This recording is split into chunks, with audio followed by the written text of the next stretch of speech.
So once upon a time there was a beautiful valley. And in the middle of this valley there lived a very happy people. Mostly they had a similar costume. They wore leather pants and long feathered dresses with rainbow-colored feathers all over them. But that's neither here nor there. But in this valley, each of them grew up next to a beautiful tree, and each person cultivated their own tree. And on this tree grew 4 different kinds of fruit. Beautiful, very distinct, very different kinds of fruit. There was the fruit of love. There was the fruit of peace. There was the fruit of wisdom, and there was the fruit of joy. And they looked very differently, and these trees, they grew really tall.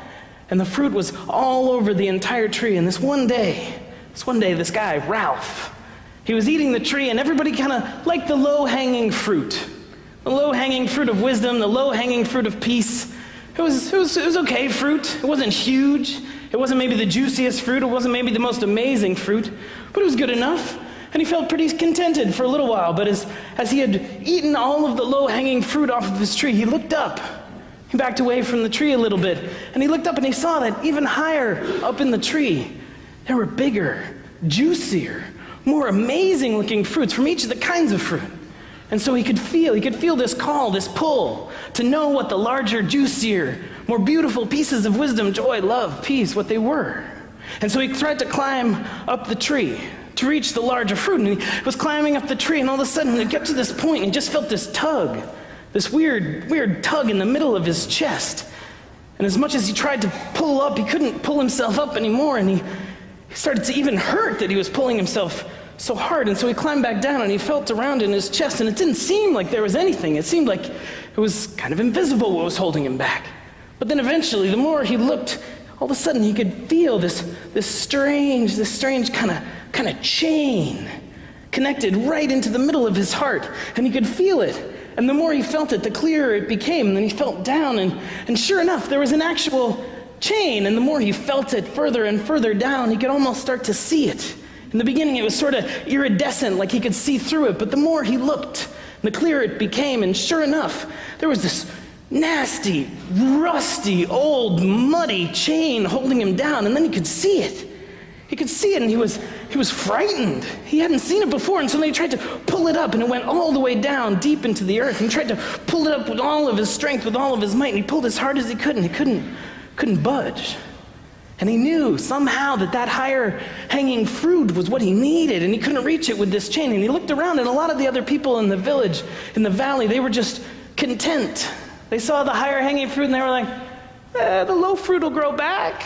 And so they kicked back, they had little picnics, they sat, they watched TV, they weren't even worried about it. But he knew that his destiny lay elsewhere, and so he went back to the chain, and he tried pulling it again, and he realized that pulling it wasn't going to work, and so he just kind of focused on it, looked at its rusty, muddy presence, looked at right where it was attaching right inside his heart. And he looked at it, and he felt and thought about that higher hanging fruit, about larger, juicier wisdom and truth and peace and joy. And all of a sudden, this kind of glow, this kind of fiery glow started around his heart. And he could see the chain starting to get red and hot and supple. And the more he thought about all that was calling him from the top of the tree, the hotter and hotter the flames around his heart became, and then eventually just popped the chains right off. And he was like, larger fruit, and so he started climbing up the tree, and he reached that higher hanging fruit, and it was delicious.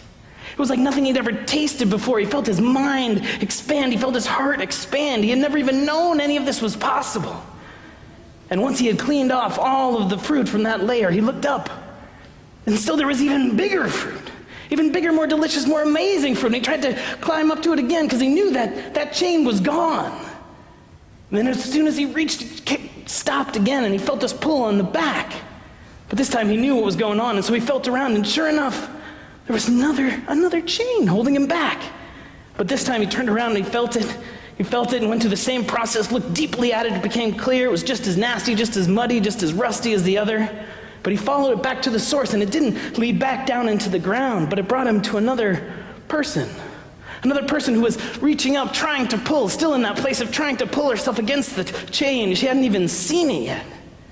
So he introduced himself. He said, yeah, that's my tree over there. Couldn't help but noticing. And he started talking about the chain, helped her feel it.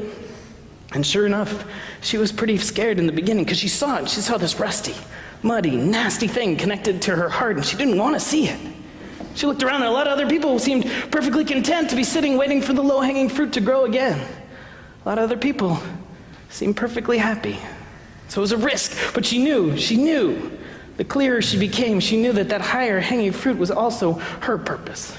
And so she listened to him, and together they focused and they burned the fires of their heart, and all of a sudden that chain was broken, then his chain was broken, and together, chain after chain after chain, together the valley was set free. Amen.